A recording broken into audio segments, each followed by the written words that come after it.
Good morning, student of class 9th। तो अज आप chapter शुरू करते हैं साडा जोग्राफी का फस्ट चैप्टर ਉਹਦਾ part 2 India it's size and location ਦੇ ਵਿੱਚ ਅਸੀਂ स्टार्ट करते हैं अरुणाचल प्रदेश वाले पैरा तो let's we start.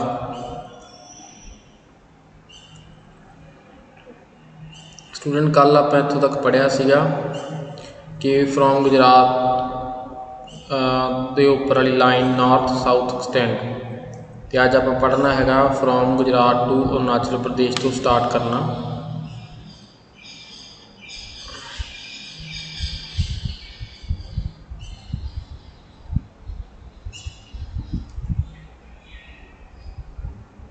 From Gujarat to Arunachal Pradesh there is a time lag of 2 hours, hence time along the standard meridian of India 82°30 east passing through Mirzapur in the Uttar Pradesh is taken as the standard time for the whole country. The latitudinal extent influence the duration of day and night as one move from south to north। ਹੁਣ ਹੁੰਦਾ ਕੀ ਹੈ कि ਜਿਹੜੀਆਂ ਆਪਾਂ ਪੜ੍ਹੀਆਂ ਹੈਗੀਆਂ गुजरात ਤੇ अरुणाचल प्रदेश ये इंडियन टैरेटरी ਦੀਆਂ दो स्टेट है। तो असी नैक्सट मैप ਵਿੱਚ ਇਹਦੀ पूरी जानकारी ਲੈਂਦੇ हैं कि 82°30 का की ईस्ट का की मीनिंग है। तो असी आ जाने इंडिया के मैप उपर।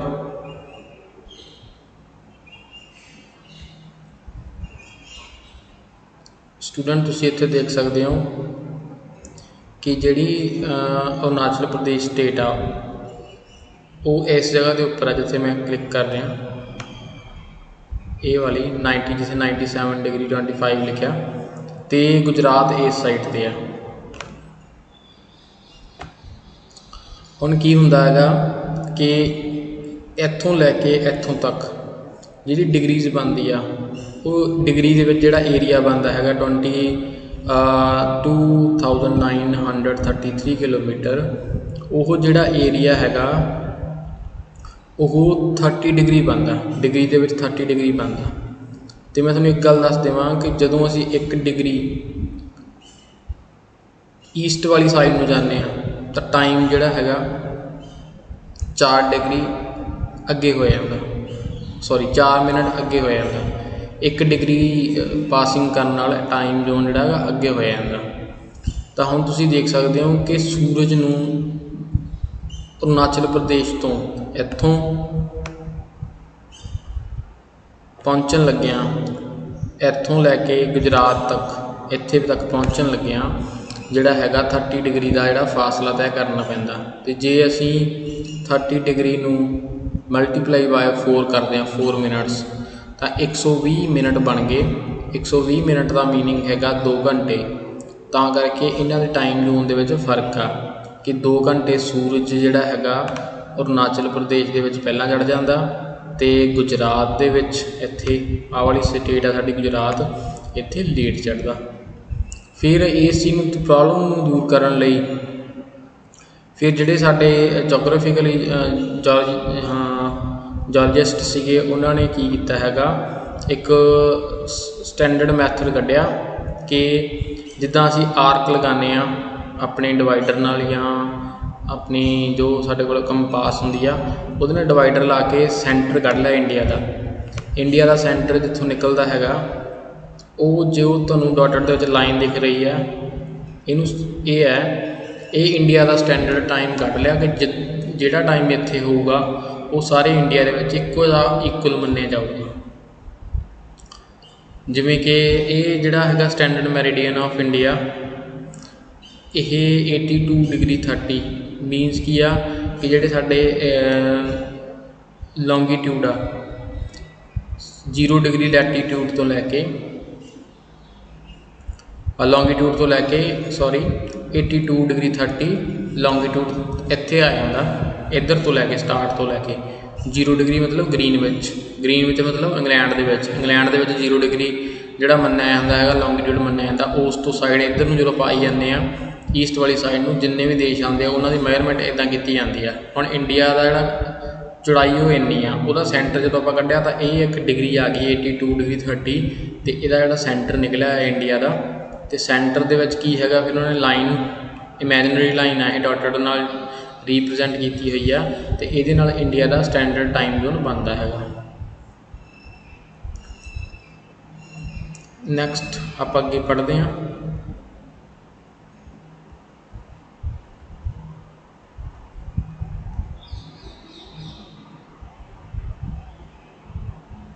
ਮਿਰਜ਼ਾਪੁਰ ਪਲੇਸ ਦਾ ਨਾਮ ਆ, ਜਿਹੜੀ ਆ 82 ਡਿਗਰੀ 30 ਆ, ਯੂਪੀ ਦੇ ਵਿੱਚ ਸਾਡੀ ਉੱਤਰ ਪ੍ਰਦੇਸ਼ ਜਿਹੜੀ ਸਟੇਟ ਆ ਉਹਦੇ ਵਿੱਚ ਉਹਦੀ ਪਾਸ ਹੁੰਦੀ ਆ। ਇੱਕ standard time for the whole country, ਸਾਰੀ ਕੰਟਰੀ ਲਈ। The ਲੈਟੀਟਿਊਡਨਲ extend includes the duration of day and night, one moves from south to north to south। ਕਹਿੰਦਾ ਇਹ ਸਾਡੇ ਡੇ ਐਂਡ ਨਾਈਟਸ ਦੇ ਉੱਪਰ ਵੀ ਪ੍ਰਭਾਵ ਪਾਉਂਦਾ ਜਦੋਂ ਅਸੀਂ ਨਾਰਥ ਟੂ ਸਾਊਥ ਨੂੰ ਮੂਵ ਕਰਦੇ ਹਾਂ। ਦ ਇੰਡੀਅਨ ਲੈਂਡ ਮਾਸ, ਹੁਣ ਆਪਾਂ ਅੱਗੇ ਆਪਣਾ ਜਿਹੜਾ ਹੈਗਾ ਪੁਆਇੰਟ ਪੜ੍ਹਦੇ ਹਾਂ, India and the world. India ਦਾ ਦੂਸਰੇ ਸੰਸਾਰ ਨਾਲ ਕੀ ਸੰਬੰਧ ਆ। ਇੰਡੀਆ ਲੈਂਡ ਮਾਸ ਹੈ central location between the East and West Asia. ਤਾਂ ਹੁਣ ਈਸਟ ਅਤੇ ਵੈਸਟ ਏਸ਼ੀਆ ਦੇ ਵਿੱਚ ਇੰਡੀਆ ਦੀ ਜਿਹੜੀ ਲੋਕੇਸ਼ਨ ਆ ਉਹ ਸੈਂਟਰ ਆ, ਕਿਉਂਕਿ ਇੰਡੀਆ ਦੇ ਜਦੋਂ ਤੁਸੀਂ ਆਪਾਂ ਦੇਖਦੇ ਹਾਂ ਉਹਦੇ ਈਸਟ ਵਾਲੀ ਸਾਈਡ 'ਤੇ ਮਿਆਂਮਾਰ, ਥਾਈਲੈਂਡ, ਸਿੰਗਾਪੁਰ, ਮਲੇਸ਼ੀਆ ਵਰਗੀਆਂ ਕੰਟਰੀਜ਼ ਆ ਜਾਂਦੀਆਂ। ਸਾਊਥ ਐਕਸਟੈਂਸ਼ਨ 'ਚ ਪਾਕਿਸਤਾਨ, ਅਫਗਾਨਿਸਤਾਨ, ਇੱਦਾਂ ਦੀਆਂ ਜਿਹੜੀਆਂ ਹੈਗੀਆਂ ਅਰੇਬੀਅਨ ਕੰਟਰੀਜ਼ ਆ ਜਾਂਦੀਆਂ। ਤਾਂ India is a southward extension of Asian continent, ਅਤੇ ਏਸ਼ੀਆ ਦੇ ਵਿੱਚ ਵੀ ਜਦੋਂ ਆਪਾਂ ਵੇਖੀਏ ਸਾਊਥ ਵੱਲ ਨੂੰ ਇੰਡੀਆ ਹੀ ਬਹੁਤ ਮੇਜਰ ਲੈਂਡ ਮਾਸ ਆਉਂਦਾ ਹੈਗਾ।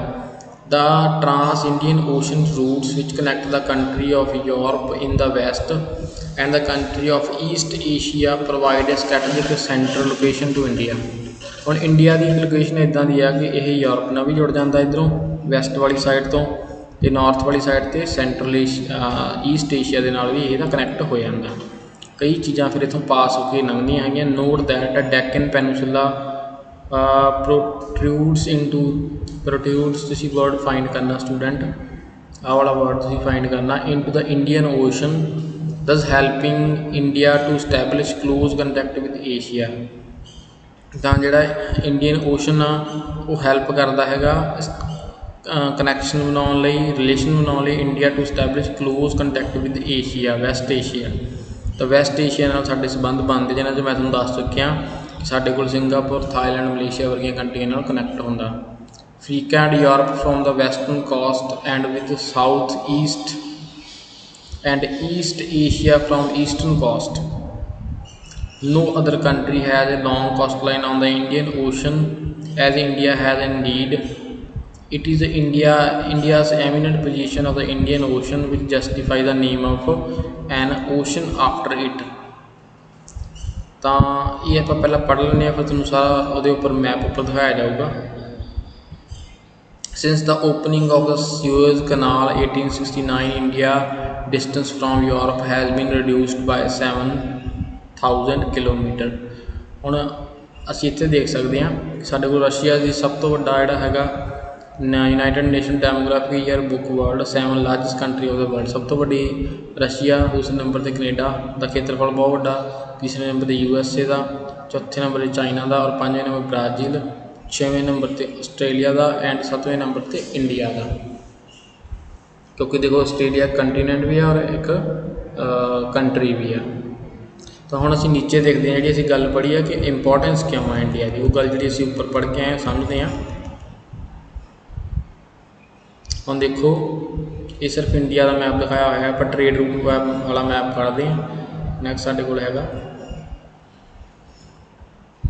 ਹੁਣ ਇੱਥੇ ਦੇਖੋ, ਹੁਣ ਅਸੀਂ ਜਿਹੜਾ ਸਾਡਾ ਏਸ਼ੀਆ ਵਾਲਾ ਏਸ਼ੀਆ ਹੈਗਾ, ਏਸ਼ੀਆ ਉਹਦੇ ਜਿਹੜੇ ਹੈਗੇ ਆ ਏਸ਼ੀਆ ਦਾ ਸਾਊਥ, ਆ ਸਾਰੇ ਏਸ਼ੀਆ ਦੇ ਕੰਟਰੀਜ਼ ਨੇ, ਏਸ਼ੀਅਨ ਕੰਟਰੀਜ਼, ਉਹਦੇ ਸਾਊਥ 'ਚ ਇੰਡੀਆ ਹੈਗਾ। ਇਹਦੀ ਸਟੈਟਿਕ ਲੋਕੇਸ਼ਨ ਦੇਖੋ, ਇੱਧਰ ਆਪਣੇ ਇਹ ਇੱਧਰਲੀ ਸਾਈਡ 'ਤੇ Myanmar, Thailand, Bangkok, Malaysia, Singapore ਵਰਗੀਆਂ ਕੰਟਰੀਆਂ ਨਾਲ ਜੁੜਦਾ ਹੈ। ਫਿਰ ਇੱਧਰਲੀ ਸਾਈਡ ਤੋਂ ਦੇਖੋ ਜਿਹੜਾ ਹੈਗਾ ਇਹ ਇੱਥੋਂ ਤੱਕ ਕਿ ਈਰਾਨ, ਇਰਾਕ ਨਾਲ, ਜਾਰਡਨ ਨਾਲ ਜੁੜਦਾ ਹੋਇਆ, ਤੁਰਕੀ ਨਾਲ ਜੁੜਦਾ ਹੋਇਆ, ਇੱਧਰ ਅੱਗੇ ਯੂਰਪ ਨਾਲ ਜੁੜ ਜਾਂਦਾ ਹੈਗਾ, ਇੱਧਰ ਅਫਰੀਕਾ ਨਾਲ ਉਹਦਾ ਕਨੈਕਸ਼ਨ ਹੋ ਜਾਂਦਾ ਹੈਗਾ। ਤਾਂ ਅਰੇਬੀਅਨ ਕੰਟਰੀਜ਼ ਜਿਹੜੀਆਂ ਉਹਨਾਂ ਨਾਲ ਕਨੈਕਸ਼ਨ ਹੋ ਜਾਂਦਾ ਇੱਥੇ ਇਹਦਾ। ਤਾਂ ਇੱਥੋਂ ਬਹੁਤ ਸਾਰੀਆਂ ਚੀਜ਼ਾਂ ਜਿਹੜੀਆਂ ਇਹਨਾਂ ਦੀ ਬੰਦਰਗਾਹਾਂ ਰਾਹੀਂ ਪਾਸ ਹੋ ਕੇ ਜਿਹੜੀਆਂ ਹੈਗੀਆਂ ਦੂਸਰੀ ਕੰਟਰੀ ਨੂੰ ਇੰਪੋਰਟ ਐਕਸਪੋਰਟ ਹੁੰਦੀਆਂ। ਤਾਂ ਇੱਥੇ ਇੱਕ ਗੱਲ ਆਈ ਸੀ ਸੁਏਜ਼ ਕਨਾਲ ਦੀ, ਕਿ ਇਹ ਪਹਿਲਾਂ ਜਦੋਂ ਯੂਰਪ ਜਾਣਾ ਹੁੰਦਾ ਸੀਗਾ, ਖਾਸ ਕਰਕੇ ਜਦੋਂ ਸਾਡੀ ਕੰਟਰੀ ਦੇ ਉੱਪਰ, ਇੰਡੀਆ ਦੇ ਉੱਪਰ ਬ੍ਰਿਟਿਸ਼ ਦਾ ਰਾਜ ਰਿਹਾ, ਤਾਂ ਉਹ ਬਹੁਤ ਸਾਰਾ ਜਿਹੜਾ ਸਮਾਨ ਸੀਗਾ ਜਿਹੜਾ ਸ਼ਿਪ ਰਾਹੀਂ ਲੈ ਜਾਂਦੇ ਸੀਗੇ ਆਪਣੀ ਕੰਟਰੀ ਦੇ ਵਿੱਚ, ਖਾਸ ਕਰਕੇ ਜਿਵੇਂ ਕਪਾਹ ਵਗੈਰਾ, ਫਿਰ ਉਹਨਾਂ ਨੂੰ ਕੱਪੜਾ ਬਣਾ ਕੇ ਫਿਰ ਇੰਡੀਆ ਦੇ ਵਿੱਚ ਵੇਚ ਜਾਂਦੇ ਸੀਗੇ। ਪਰ ਉਹ ਬਹੁਤ ਦੂਰ ਪੈਂਦਾ ਸੀਗਾ। ਹੌਲੀ ਹੌਲੀ ਉਹਨਾਂ ਨੇ ਖੋਜ ਕਰ ਲਈ, ਇੱਕ ਵੇਗ ਦੀ ਖੋਜ ਕਰ ਲਈ, ਇਹਨੂੰ ਸੁਏਜ਼ ਕਨਾਲ ਬੋਲਦੇ ਆ। ਤੁਸੀਂ ਦੇਖੋਗੇ ਇੱਕ ਜਿਹੜਾ ਆਹ ਵਾਲਾ ਰਸਤਾ ਹੈਗਾ ਇੱਥੇ,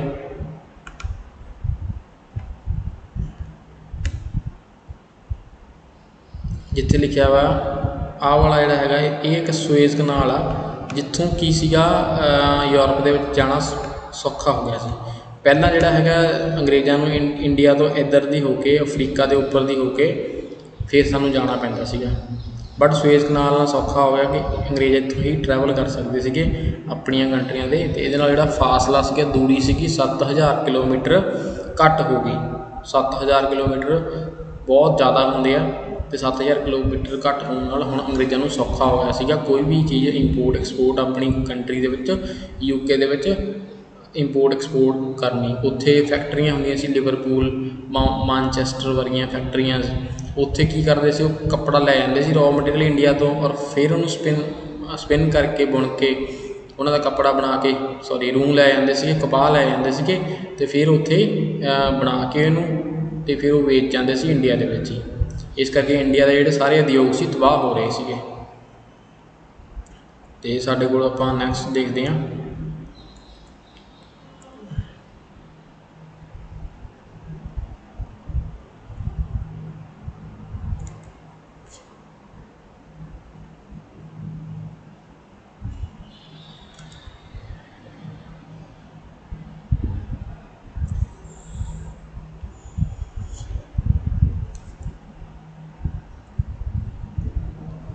ਸਟੂਡੈਂਟ ਤੁਹਾਨੂੰ ਇੱਥੋਂ ਚੰਗੀ ਤਰ੍ਹਾਂ ਸਮਝ ਆਊਗਾ ਜਿਹੜੀ ਮੈਂ ਸੁਏਜ਼ ਕਨਾਲ ਦੀ ਗੱਲ ਕਰ ਰਿਹਾ ਸੀਗਾ।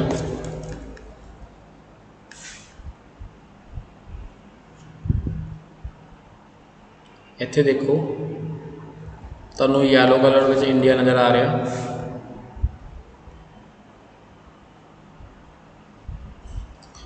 ਹੁਣ ਕੀ ਸੀਗਾ ਕਿ ਪਹਿਲਾਂ ਜਿਹੜੇ ਬ੍ਰਿਟਿਸ਼ ਸੀਗੇ ਉਹਨਾਂ ਨੂੰ ਇੱਥੋਂ ਜਿਹੜਾ ਹੈਗਾ, ਜਿੱਥੇ ਮੈਂ ਆਪਣਾ ਕਰਸਰ ਲੈ ਕੇ ਜਾ ਰਿਹਾ, ਇੱਥੋਂ ਪਾਸ ਹੁੰਦੇ ਹੋਏ ਇੱਥੋਂ ਅਫਰੀਕਾ ਦੇ ਉੱਪਰ ਦੀ ਜਾ ਕੇ ਫਿਰ ਇਸ ਸਮੁੰਦਰ ਰਾਹੀਂ, ਐਟਲਾਂਟਿਕ ਓਸ਼ਨ ਰਾਹੀਂ ਉਹਨਾਂ ਨੂੰ ਕੀ ਕਰਨਾ ਪੈਂਦਾ ਸੀਗਾ, ਜਾਣਾ ਪੈਂਦਾ ਸੀਗਾ ਯੂਰਪ ਦੇ ਵਿੱਚ ਜਾਣਾ ਪੈਂਦਾ ਸੀ। ਇੱਥੇ UK ਵਗੈਰਾ ਹੈ।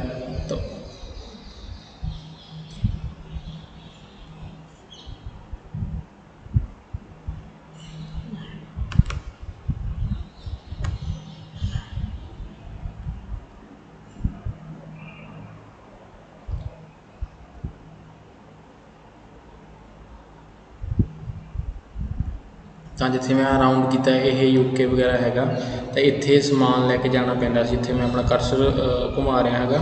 ਬਟ ਹੁਣ ਜਦੋਂ ਸੁਏਜ਼ ਕਨਾਲ ਦੀ ਖੋਜ ਹੋ ਗਈ, ਆਹ ਵਾਲਾ ਸੈਂਟਰ ਜਿੱਥੇ ਕਰਸਰ ਮੇਰਾ ਜਾ ਰਿਹਾ ਹੈਗਾ, ਧਿਆਨ ਨਾਲ ਤੁਸੀਂ ਦੇਖ ਸਕਦੇ ਹੋ ਕਿ ਜਿੱਥੇ ਮੈਂ ਆਪਣਾ ਕਰਸਰ ਰਾਊਂਡ ਕਰ ਰਿਹਾ, ਇੱਥੋਂ ਇੰਡੀਆ ਤੋਂ ਸਿੱਧਾ ਜਿਹੜਾ ਸਮਾਨ ਆ ਸੁਏਜ਼ ਕਨਾਲ ਰਾਹੀਂ ਇੱਦਾਂ ਇੱਥੋਂ ਪਾਸ ਕਰਕੇ ਸਿੱਧਾ ਹੀ ਜਿਹੜਾ ਹੈਗਾ ਯੂਰਪੀਅਨ ਕੰਟਰੀ ਦੇ ਵਿੱਚ ਐਂਟਰ ਹੋ ਜਾਂਦਾ ਸੀ, ਜਿਹਦੇ ਨਾਲ ਜਿਹੜਾ ਉੱਪਰ ਦੀ ਵਾਇਆ ਕਰ ਉਹਨਾਂ ਨੂੰ ਜਾਣਾ ਪੈਂਦਾ ਸੀ 7000 ਕਿਲੋਮੀਟਰ ਘੱਟ ਗਿਆ ਸੀਗਾ।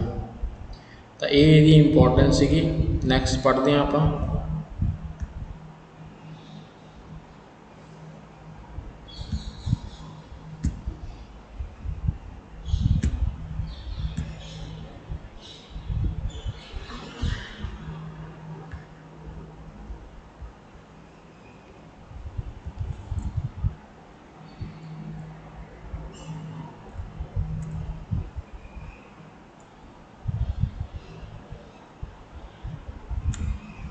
ਇਹ ਵਾਲਾ ਅਸੀਂ ਪੜ੍ਹ ਚੁੱਕੇ ਹਾਂ। ਇਹ ਵਾਲਾ ਮੈਪ ਤੁਹਾਨੂੰ ਮੈਂ ਸਮਝਾ ਚੁੱਕਿਆ ਹੈਗਾ। ਸਟੂਡੈਂਟ ਨੇ ਕੀ ਕਰਨਾ ਹੈਗਾ, ਸਟੂਡੈਂਟ ਦਾ ਹੋਮਵਰਕ ਆ ਕਿ ਉਹਨਾਂ ਨੇ ਬਲੈਂਕ ਮੈਪ ਲੈਣੇ ਆ। ਉਹਦੇ ਵਿੱਚ ਉਹਨਾਂ ਨੇ ਸਟੂਡੈਂਟ ਦਾ ਇਹ ਹੋਮਵਰਕ ਹੈ ਬਲੈਂਕਸ ਫਿਜ਼ੀਕਲ ਮੈਪ ਲੈ ਕੇ ਉਹਦੇ ਵਿੱਚ ਇਹ ਚੀਜ਼ਾਂ ਆਪ ਲੋਕੇਟ ਕਰਨੀਆਂ, ਇਹ ਪ੍ਰੈਕਟਿਸ ਕਰਨੀ ਆ ਕਿ ਇੱਥੋਂ ਤੱਕ ਜਿਹੜਾ ਇਹ ਵਾਇਆ ਹੈ ਲਾਈਨ ਲਾ ਕੇ 68 ਡਿਗਰੀ 7 ਤੋਂ 97 ਡਿਗਰੀ 25 ਇਹ ਤੁਸੀਂ ਮੈਪ ਜਿਹੜੇ ਖੁਦ ਬਣਾ ਕੇ ਉਹਦੀਆਂ ਪਿਕਚਰ ਕਲਿੱਕ ਕਰਕੇ ਮੈਨੂੰ WhatsApp 'ਤੇ ਸੈਂਡ ਕਰਨੀ ਆ। ਤੁਸੀਂ ਆਹ ਵਾਲੀਆਂ ਲਾਈਨਸ ਲਗਾ ਕੇ ਦੇਖਣੀਆਂ ਐਂਡ 82 ਡਿਗਰੀ 30 ਵਾਲਾ ਜਿਹੜਾ ਸਟੈਂਡਰਡ ਮੈਰੀਡੀਅਨ ਆ, ਨੇਪਾਲ ਕਿੱਥੇ ਆ, China, Bhutan, Bangladesh, tropic of cancer ਕਿੱਥੇ ਆ, ਬੇ ਆਫ ਬੰਗਾਲ, ਅਰੇਬੀਅਨ ਸੀ, ਠੀਕ ਹੈ। ਆਹ ਵਾਲੀਆਂ ਡਿਗਰੀਜ਼ ਤੁਸੀਂ ਨਹੀਂ ਬਣਾਉਣੀਆਂ ਹੈਗੀਆਂ, ਸਿਰਫ ਤੁਸੀਂ ਜਿਹੜੇ ਮੈਂ ਨਾਮ ਬੋਲ ਰਿਹਾ ਪਾਕਿਸਤਾਨ ਆ 37 ਡਿਗਰੀ 6 ਇਹ ਵਾਲੀਆਂ ਚੀਜ਼ਾਂ ਸਿਰਫ ਇੰਡੀਆ ਨਾਲ ਰਿਲੇਟਡ ਲੋਕੇਟ ਕਰਕੇ ਦੇਖਣੀਆਂ ਔਰ ਮੈਪ ਕਰਕੇ ਅੰਡੇਮਾਨ ਨਿਕੋਬਰ ਕਿੱਥੇ ਆ, ਲਕਸ਼ਦਵੀਪ ਕਿੱਥੇ ਆ, ਸ਼੍ਰੀਲੰਕਾ ਕਿੱਥੇ ਆ, ਸਾਰੀਆਂ ਚੀਜ਼ਾਂ ਲੋਕੇਟ ਕਰਕੇ ਮੈਪ ਬਣਾ ਕੇ ਸੈਂਡ ਕਰਨਾ ਹੈਗਾ। ਨੈਕਸਟ ਸਾਡੇ ਕੋਲ ਹੈਗਾ ਟ੍ਰੇਡ ਰੂਟ ਵਾਲਾ ਮੈਪ ਆ। ਤੁਹਾਨੂੰ ਇਸ ਦੇ ਉੱਪਰ ਬਹੁਤ ਸਾਰੀਆਂ ਕੰਟਰੀਆਂ ਦਿਖਾਈ ਦਿੰਦੀਆਂ ਹੋਣਗੀਆਂ। ਇਹ ਵਾਲਾ ਮੈਪ ਵੀ ਤੁਸੀਂ ਲੈ ਕੇ ਤੁਹਾਡੇ ਕੋਲ 1 ਵੀਕ ਹੈ, ਤੁਸੀਂ ਇਹਨੂੰ ਫਿਲ ਕਰਕੇ ਸੈਂਡ ਕਰਨਾ ਮੈਨੂੰ। ਜਿਹੜੀਆਂ ਤੁਹਾਨੂੰ ਬਰਾਊਨ ਕਲਰ ਦੇ ਵਿੱਚ ਲਾਈਨਸ ਦਿਖ ਰਹੀਆਂ ਤੁਸੀਂ ਸਿਰਫ ਉਹ ਲੋਕੇਟ ਕਰਨੀ ਆ ਇੱਕ ਸੂਏਜ਼ ਕਨਾਲ ਵਾਲੀ। ਜੇ ਤੁਹਾਨੂੰ ਬਲੈਂਕ ਮੈਪ ਮਿਲਦਾ ਹੈਗਾ ਉਹ 'ਚ ਕੰਟਰੀਆਂ ਲੋਕੇਟ ਨਹੀਂ ਕੀਤੀਆਂ ਤਾਂ ਮੇਨ ਕੰਟਰੀਆਂ ਤੁਸੀਂ ਲੋਕੇਟ ਕਰ ਸਕਦੇ ਹੋ ਜਿਹੜੀਆਂ ਇੰਡੀਆ ਨਾਲ ਲੱਗਦੀਆਂ, ਮਿਆਂਮਾਰ, ਥਾਈਲੈਂਡ, ਬੈਂਕਾਕ, ਮਲੇਸ਼ੀਆ, ਤੁਸੀਂ ਆਸਟ੍ਰੇਲੀਆ। ਇੱਥੋਂ ਟ੍ਰੇਡ ਰੂਟ ਜਿੱਥੋਂ ਸ਼ੁਰੂ ਹੁੰਦਾ, ਜਿੱਥੇ ਤੇ ਟ੍ਰੇਡ ਰੂਟ ਦੇ ਪੁਆਇੰਟਸ ਬਣਦੇ ਆ ਤੁਸੀਂ ਉਹ ਕੰਟਰੀਆਂ ਜ਼ਰੂਰ ਲੋਕੇਟ ਕਰਨੀਆਂ। ਬਾਕੀ ਚਾਹੇ ਨਾ ਕਰਿਓ, ਇੱਥੋਂ ਜਿਵੇਂ ਆਹ ਵਾਲੀਆਂ ਕੰਟਰੀਜ਼ ਹੈਗੀਆਂ ਇਥੋਪੀਆ ਵਗੈਰਾ ਨਾ ਕਰਿਓ, ਪਰ ਜਿੱਥੇ ਪੁਆਇੰਟ ਬਣਦੇ ਜਿੱਦਾਂ ਜਾਪਾਨ ਤੋਂ ਇੱਧਰ ਤੱਕ ਜਾਂ ਫਿਰ ਥਾਈਲੈਂਡ ਤੱਕ, ਇੱਥੋਂ ਫਿਰ ਕੀ ਹੈ ਇੰਡੀਆ ਦੇ ਵਿੱਚ ਕਲਕੱਤਾ, ਦਿੱਲੀ, ਅਫਗਾਨਿਸਤਾਨ ਹੁੰਦੇ ਹੋਏ ਇੱਦਾਂ ਸੀਰੀਆ, ਤੁਰਕੀ ਤੱਕ ਚਲਾ ਜਾਂਦਾ ਟ੍ਰੇਡ ਰੂਟ।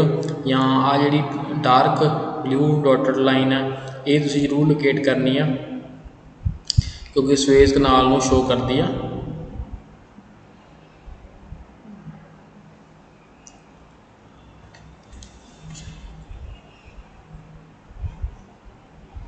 ਹੁਣ ਆਪਾਂ ਥੋੜ੍ਹਾ ਅੱਗੇ ਪੜ੍ਹਦੇ ਹਾਂ।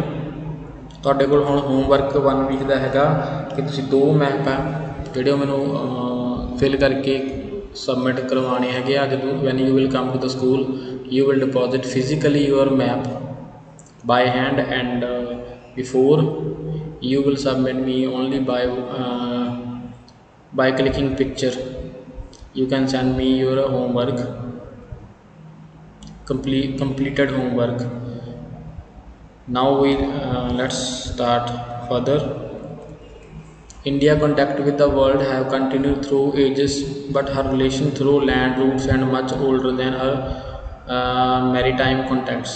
The various passes across the mountain in the north have provided passes the ancient traveler, while the ocean restricted such interaction for a long time. ਪਹਿਲਾਂ ਜਦੋਂ ਤੱਕ ਸਾਡੇ ਜਿਹੜੇ ਸ਼ਿਪ ਦੀ ਖੋਜ ਨਹੀਂ ਹੋਈ ਸੀਗੀ ਤਾਂ ਇੰਡੀਆ ਦੇ ਜਿਹੜੇ ਕੰਟੈਕਟ ਸੀਗੇ ਦੂਸਰੀ ਕੰਟਰੀਆਂ ਨਾਲ ਸੀਗੇ ਬਾਏ ਲੈਂਡ। ਏਸ਼ੀਅਨ ਟਾਈਮ 'ਤੇ ਬਹੁਤ ਸਾਰੇ ਜਿਹੜੇ ਹੈਗੇ ਆ ਬੋਧੀ ਭਿਕਸ਼ੂ ਜਾਂ ਦੂਸਰੇ ਹੈਗੇ ਆ ਇੰਡੀਆ ਦੇ ਵਿੱਚ ਉਹਨਾਂ ਨੇ ਟਰੈਵਲ ਕੀਤਾ, ਬਟ ਉਦੋਂ ਤੱਕ ਜਿਹੜਾ ਹੈਗਾ ਸਮੁੰਦਰ ਸੀਗਾ ਇੰਡੀਆ ਦੇ ਸਾਊਥ ਤੋਂ ਉਹਦੀ ਸੁਰੱਖਿਆ ਕਰਦਾ ਸੀ ਕਿਉਂਕਿ ਹਾਲੇ ਤੱਕ ਜਿਹੜੀ ਸ਼ਿਪ ਦੀ ਖੋਜ ਨਹੀਂ ਹੋਈ ਸੀਗੀ। These route have contribute in the exchange of idea and commodities since Asian time. ਤਾਂ ਜਿਹੜੀਆਂ ਚੀਜ਼ਾਂ ਏਸ਼ੀਅਨ ਟਾਈਮ ਤੋਂ ਹੀ ਹੁੰਦੀਆਂ ਆਈਆਂ ਕਿ ਜਿਹੜੇ ਹੈਗੇ ਆ ਕੋਮੋਡਿਟੀਜ਼ ਆਮ ਚੀਜ਼ਾਂ ਚੇਂਜ ਹੁੰਦੀਆਂ ਰਹੀਆਂ। ਇੰਡੀਆ ਦੇ ਲੋਕ ਸੀਗੇ ਉਹ ਚੇਂਜ ਕਰਦੇ ਰਹੇ, ਐਕਸਚੇਂਜ ਕਰਦੇ ਰਹੇ ਚੀਜ਼ਾਂ ਦਾ, import export. The idea of Upanishad and Ramayana, the story of Panchatantra, the Indian numeral and decimal system these could reach many part of the world. ਅਤੇ ਬਹੁਤ ਸੰਸਾਰ ਦੇ ਬਹੁਤ ਸਾਰੇ ਹਿੱਸਿਆਂ ਦੇ ਵਿੱਚ ਇਹ ਚੀਜ਼ਾਂ ਪਹੁੰਚੀਆਂ। ਜਿਹੜੇ ਆਈਡੀਆ ਸੀ ਉਪਨਿਸ਼ਦ ਦਾ ਆਈਡੀਆ ਸੀ, ਰਾਮਾਇਣਾ ਦਾ, ਸਟੋਰੀ ਆਫ ਪੰਚਤੰਤਰਾ, ਇਹ ਤਾਂ ਹੀ ਪਹੁੰਚੀਆਂ ਕਿਉਂਕਿ ਬਹੁਤ ਸਾਰੇ ਇੰਡੀਅਨ ਟਰੈਵਲਰ ਵੀ ਜਿਹੜੇ ਹੈਗੇ ਉਹ ਏਸ਼ੀਅਨ ਟਾਈਮ 'ਤੇ ਵੀ ਦੂਸਰੇ ਕੰਟਰੀਆਂ ਦੇ ਵਿੱਚ ਜਾਂਦੇ ਸੀ ਜਾਂ ਉਹਨਾਂ ਦੇ ਲੋਕ ਇੱਧਰ ਆਉਂਦੇ ਸੀ। The species muslin and other merchandise were taken from muslin, so you will find a word muslin were taken from India to different country. ਹੁਣ ਬਹੁਤ ਸਾਰਾ ਸਮਾਨ ਜਿਵੇਂ ਸਪੀਸੀਜ਼ ਮਸਲਿਨ ਜਿਹੜੀਆਂ ਹੈਗੀਆਂ ਇੰਡੀਆ ਤੋਂ ਦੂਸਰੀ ਕੰਟਰੀਆਂ ਵੱਲ ਲਿਜਾਏ ਜਾਂਦੇ ਸੀ। On the other hand the influence of Greek sculpture and architecture style of dome and minarets from West Asia can be scene in different part of hour country. ਤਾਂ ਜਦੋਂ ਫਿਰ ਮੁਸਲਿਮ ਸਾਡੀ ਕੰਟਰੀ 'ਚ ਆਏ ਤਾਂ ਉਹਨਾਂ ਨੇ ਆਪਣਾ ਜਿਹੜਾ ਆਰਕੀਟੈਕਚਰ ਆ ਸਾਡੇ ਦੇਸ਼ ਦੇ ਉੱਪਰ ਇੰਪਲੀਮੈਂਟ ਕੀਤਾ, ਜਿਵੇਂ ਲਾਲ ਕਿਲ੍ਹਾ ਬਣਵਾਇਆ ਜਾਂ ਹੋਰ ਵੀ ਬਹੁਤ ਸਾਰੇ ਮੁਸਲਿਮ ਬਿਲਡਿੰਗ ਸਾਡੇ ਹੈਗੇ ਆ, ਤਾਜ ਮਹਿਲ ਹੈ। ਤਾਂ ਜਿਹੜੇ ਡੋਮਸ ਵਗੈਰਾ ਬਣੇ ਹੁੰਦੇ ਆ ਉਹ ਫਿਰ ਗਰੀਕ ਸਕਲਪਚਰ ਦੀ ਜਿਹੜੀ ਬਹੁਤ ਵਧੀਆ ਐਗਜ਼ਾਮਪਲ ਆ ਸਾਡੇ ਦੇਸ਼ ਦੇ ਵਿੱਚ। ਹੁਣ ਆਪਾਂ ਪੜ੍ਹਦੇ ਹਾਂ ਇੰਡੀਆ ਦੇ ਨੇਬਰ ਕੌਣ ਕੌਣ ਹੁੰਦੇ ਸੀਗੇ। ਇੰਡੀਆ ਆਕੂਪਾਈ ਐਨ ਇੰਪੋਰਟੈਂਟ ਸਟ੍ਰੈਟੇਜਿਕ ਪੋਜੀਸ਼ਨ ਇਨ ਸਾਊਥ ਏਸ਼ੀਆ। ਤਾਂ ਸਾਊਥ ਏਸ਼ੀਆ ਦੇ ਵਿੱਚ ਇੰਡੀਆ ਦੀ ਪੋਜੀਸ਼ਨ ਬਹੁਤ ਸਟ੍ਰੈਟੇਜਿਕ ਆ। India has 28 state and 9 union territories. ਚਲੋ ਹੁਣ ਸਟੇਟ ਜਿਹੜੀਆਂ ਹੈਗੀਆਂ ਪੁਰਾਣੀ ਬੁੱਕ ਹੈ, ਹੁਣ ਵੱਧ ਚੁੱਕੀਆਂ ਸਟੇਟ ਸਾਡੇ ਕੋਲੇ, ਅਤੇ ਯੂਨੀਅਨ ਟੈਰੀਟਰੀਜ਼ ਵਿੱਚ ਵੀ ਵਾਧਾ ਹੋਇਆ। ਤੁਸੀਂ ਉਹ ਨਿਊ ਡਾਟਾ ਅਪਡੇਟ ਰੱਖਣਾ ਆਪਣੇ ਕੋਲ ਸਟੂਡੈਂਟ, ਕਿੰਨੀਆਂ ਸਟੇਟਸ ਹੈ ਤੁਹਾਡਾ ਹੋਮਵਰਕ ਆ, ਅਤੇ ਕਿੰਨੀਆਂ ਜਿਹੜੀਆਂ ਹੈਗੀਆਂ ਯੂਨੀਅਨ ਟੈਰੀਟਰੀ ਹੁਣ ਬਣ ਚੁੱਕੀਆਂ, ਕਿਉਂਕਿ ਇਹਨਾਂ ਨੇ ਉੱਪਰਲੇ ਹਿੱਸੇ ਦੇ ਵਿੱਚ ਵੀ ਜਿਹੜੇ ਪਾਰਟ ਕਰਕੇ ਕਈਆਂ ਨੂੰ ਯੂਨੀਅਨ ਟੈਰੀਟਰੀ ਬਣਾ ਤਾ, ਕਈ ਜੰਮੂ ਕਸ਼ਮੀਰ ਵਾਲੇ ਹਿੱਸੇ ਨੂੰ ਆਪਣੀ ਇੰਡੀਅਨ ਜਿਹੜੀ ਹੈਗੀ ਗੌਰਮੈਂਟ ਨੇ। ਹੁਣ ਤੁਸੀਂ ਤੁਹਾਡਾ ਇਹ ਕੰਮ ਕੀ ਫਾਈਂਡ ਆਊਟ ਕਰਨਾ, ਦ number of union territory along with western and eastern cost. Western ਅਤੇ ਈਸਟਰਨ ਕੋਸਟ ਦੇ ਵਿੱਚ ਯੂਨੀਅਨ ਟੈਰੀਟਰੀ ਕਿਹੜੀਆਂ ਹੈਗੀਆਂ ਉਹ ਫਾਈਂਡ ਕਰਨੀਆਂ। ਏਰੀਆ ਵਾਈਜ਼ ਵਿੱਚ smallest and which is the largest state. ਸਭ ਤੋਂ ਛੋਟੀ ਸਟੇਟ ਕਿਹੜੀ ਆ, ਸਾਡੇ ਇੰਡੀਆ ਦੀ ਸਭ ਤੋਂ ਵੱਡੀ ਸਟੇਟ ਕੌਣ ਆ ਏਰੀਆ ਵਾਈਜ਼। ਦ ਸਟੇਟ ਵਿੱਚ don't have A international border ਔਰ ਲਾਈ ਔਨ ਦਾ ਕੋਸਟ। ਅਤੇ ਕਿਹੜੀ ਸਟੇਟ ਆ ਜਿਹਨਾਂ ਦਾ ਇੰਟਰਨੈਸ਼ਨਲ ਬਾਰਡਰ ਆ ਔਰ ਉਹ ਸਮੁੰਦਰ ਨਾਲ ਵੀ ਲੱਗਦੀ ਹੈਗੀ ਆ।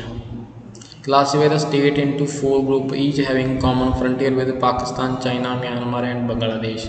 ਉਹਨਾਂ ਸਟੇਟਾਂ ਬਾਰੇ ਵੀ ਤੁਸੀਂ ਫਾਈਂਡ ਕਰਨਾ ਕਿ ਕਿਹੜੀਆਂ ਹੈਗੀਆਂ ਜਿਨ੍ਹਾਂ ਦਾ ਪਾਕਿਸਤਾਨ ਨਾਲ ਵੀ ਬਾਰਡਰ ਲੱਗਦਾ, ਚਾਈਨਾ ਨਾਲ ਵੀ, ਮਿਆਂਮਾਰ ਨਾਲ ਵੀ ਐਂਡ ਬੰਗਲਾਦੇਸ਼ ਨਾਲ। ਉਹ ਸਟੇਟ ਫਾਈਂਡ ਕਰਨੀ ਆ।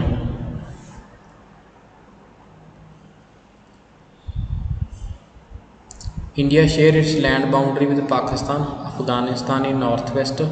ਨਾਰਥ ਵੈਸਟ ਦੇ ਵਿੱਚ ਸਾਡੇ ਹੈਗਾ ਜਿਹੜੀ ਲੈਂਡ ਬਾਊਂਡਰੀ ਹੈ ਪਾਕਿਸਤਾਨ ਅਤੇ ਅਫਗਾਨਿਸਤਾਨ ਆ। China, Nepal and Bhutan in north and Myanmar and Bangladesh in East. Other southern neighbor across the sea consist of 2 island countries namely। ਪੜ੍ਹਦੇ ਹਾਂ ਆਪਾਂ ਇੱਕ ਇਹਨਾਂ ਨੇ ਡੂ ਯੂ ਨੋ ਦਿੱਤਾ ਹੋਇਆ ਵਿੱਚ, ਆਪਾਂ ਪੜ੍ਹਦੇ ਹਾਂ ਇਹਦਾ ਕੀ ਇੰਪੋਰਟੈਂਸ ਆ। Before 1947 there are 2 types of state in India, the provinces and the princely state। Princes were ruled directly by British official। ਤਾਂ ਹੁਣ ਇੱਥੇ ਗੱਲ ਇੱਕ ਧਿਆਨ ਨਾਲ ਜਿੱਥੇ ਵੀ ਵਰਡ ਪ੍ਰੋਵਿੰਸਿਸ ਆਊਗਾ ਤੁਸੀਂ ਉੱਥੇ ਧਿਆਨ ਰੱਖਣਾ ਕਿ ਪ੍ਰੋਵਿੰਸਿਸ ਜਿਹੜੇ ਸੀ ਉਹ ਬ੍ਰਿਟਿਸ਼ ਦੁਆਰਾ ਚਲਾਏ ਜਾਂਦੇ ਸੀ, ਐਂਡ ਜਿਹੜੇ ਪ੍ਰਿੰਸਲੀ ਸਟੇਟ ਸੀ ਸਾਡੇ ਜਿਹੜੇ ਨੇਟਿਵ ਇੱਥੋਂ ਦੇ ਰਾਜੇ ਸੀ, ਕਿੰਗ, ਉਹਨਾਂ ਦੁਆਰਾ ਚਲਾਏ ਜਾਂਦੇ ਸੀ। Who are appointed by the viceroy. Princely state were ruled by local hereditary rulers who acknowledge sovereignty in return of local autonomy. ਕਹਿਣ ਦਾ ਮਤਲਬ ਕੀ ਹੈ ਕਿ ਜਿਹੜੇ ਸਾਡੇ ਇੱਥੋਂ ਦੇ ਲੋਕਲ ਰਾਜੇ ਸੀਗੇ ਉਹਨਾਂ ਨੂੰ ਪ੍ਰਿੰਸਲੀ ਸਟੇਟ ਕਹਿੰਦੇ ਸੀ, ਇਹ ਜਿਹੜੇ ਸੀਗੇ ਪ੍ਰੋਵਿੰਸਿਸ ਉਹ ਬ੍ਰਿਟਿਸ਼ ਦੁਆਰਾ ਚਲਾਏ ਜਾਂਦੇ ਸੀਗੇ।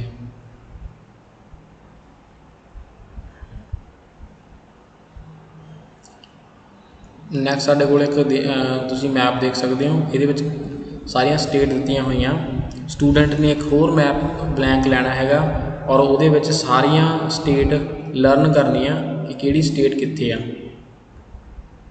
ਇਹ 5 ਮੈਪਸ ਦੀ ਪ੍ਰੈਕਟਿਸ ਕਰਨੀ ਆ ਸਟੂਡੈਂਟ ਨੇ ਐਟ ਹੋਮ ਔਰ ਆਪਣੇ ਕੋਲੇ ਸੰਭਾਲ ਕੇ ਰੱਖਣੇ ਆ, ਕਿਉਂਕਿ ਤੁਹਾਡੀ ਅਸਾਈਨਮੈਂਟ ਵਿੱਚ ਇਹ ਬਹੁਤ ਕਲੀਨ ਸਾਫ਼ ਬਣਾਉਣੇ ਹੈਗੇ ਆ।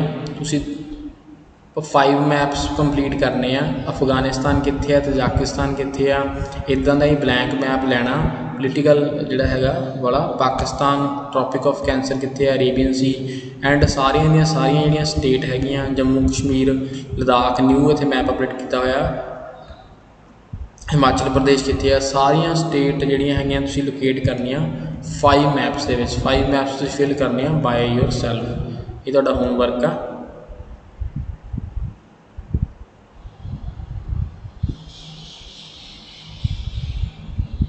ਨੈਕਸਟ ਪੜ੍ਹਦੇ ਹਾਂ ਸ਼੍ਰੀਲੰਕਾ ਅਤੇ ਮਾਲਦੀਵ। ਸ਼੍ਰੀਲੰਕਾ ਵੀ ਇੱਕ ਆਈਲੈਂਡ ਕੰਟਰੀ ਹੈ ਐਂਡ ਸਾਡੇ ਕੋਲ ਇੱਕ ਮਾਲਦੀਵ ਇੱਥੇ ਹੈਗਾ। ਲਕਸ਼ਦੀਪ ਇੰਡੀਅਨ ਟੈਰੀਟਰੀ ਆ, ਮਾਲਦੀਵ ਇੱਕ ਡਿਫਰੈਂਟ ਕੰਟਰੀ ਆ।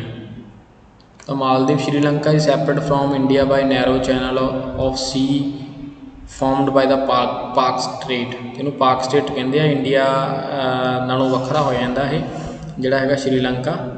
And gulf of Mannar while Maldives island are situated in the south of the Lakshadweep island. The Lakshadweep ਸਾਡਾ ਆਈਲੈਂਡ ਆ, ਉਹਦੇ ਸਾਊਥ ਦੇ ਵਿੱਚ ਇੱਕ ਆਈਲੈਂਡ ਗਰੁੱਪ ਹੋਰ ਆ ਜਿਹਨੂੰ ਮਾਲਦੀਵਸ ਬੋਲਦੇ ਆ। ਇੱਕ ਕੰਟਰੀ ਡਿਕਲੇਅਰ ਕੀਤੀ ਗਈ ਆ। India has a strong geographically and historical link with her neighbours. ਅਤੇ ਇੰਡੀਆ ਦੇ ਸਟਰੋਂਗ ਜੋਗਰਾਫਿਕਲੀ ਜਿਹੜੇ ਹੈਗੇ ਰਿਲੇਸ਼ਨਸ ਹੈਗੇ ਆ ਉਹਦੀਆਂ ਨੇਬਰਹੁੱਡ ਕੰਟਰੀਆਂ ਨਾਲ। Look at the physical map of Asia in your atlas and now how India stand apart from the rest of Asia. ਅਤੇ ਇੰਡੀਆ ਦੀ ਲੋਕੇਸ਼ਨ ਕਿੱਦਾਂ ਦੀ ਹੈਗੀ ਤੁਸੀਂ ਦੇਖ ਸਕਦੇ ਹੋ, ਸੈਂਟਰਲ ਲੋਕੇਸ਼ਨ ਹੈ ਇੰਡੀਆ ਦੀ। ਇੱਕ ਡੂ ਯੂ ਨੋ ਦਿੱਤਾ ਹੋਇਆ ਆਪਾਂ ਪੜ੍ਹਦੇ ਹਾਂ। School Bhuvan is a portal providing map based learning to bring awareness among student about the country, natural resource, environment and their role in sustainable development. It is an initiative of Bhuvan NRSC ISRO based on NCERT syllabus. You can explore various maps of India related to secondary stage of। ਇੱਕ website ਦਿੱਤੀ ਹੈ ਭੂਵਨ ਦੀ ਜਿਹਦੇ ਉੱਪਰ ਤੁਸੀਂ ਜਿਹੜੇ ਹੈਗੇ ਆ maps ਕਰ ਸਕਦੇ ਹੋ ਸਰਚ। ਆਪਾਂ ਨੂੰ ਕਲਿੱਕ ਕਰਕੇ ਦੇਖਦੇ ਹਾਂ।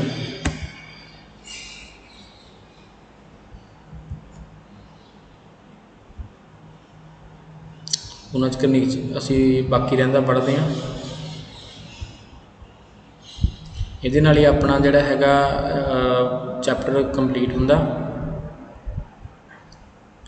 ਜੋਗਰਾਫੀ ਦਾ first chapter India its size and location, and when your exam will be conducted these chapter will be included in your first exam. When they will when these exam will be conducted, these chapter will be included in your syllabus. Choose the right answer from the alternative given below। तो तुसी answer अपने आप करने हैं। Answer मैं तुहानूं करवा दूंगा बाद च, तुसी आंसर खुद करने हैं कि की आना है। The eastern longitude of India is कितना हैगा, तुसी अपने आप सारे ये सॉल्व करने हैं।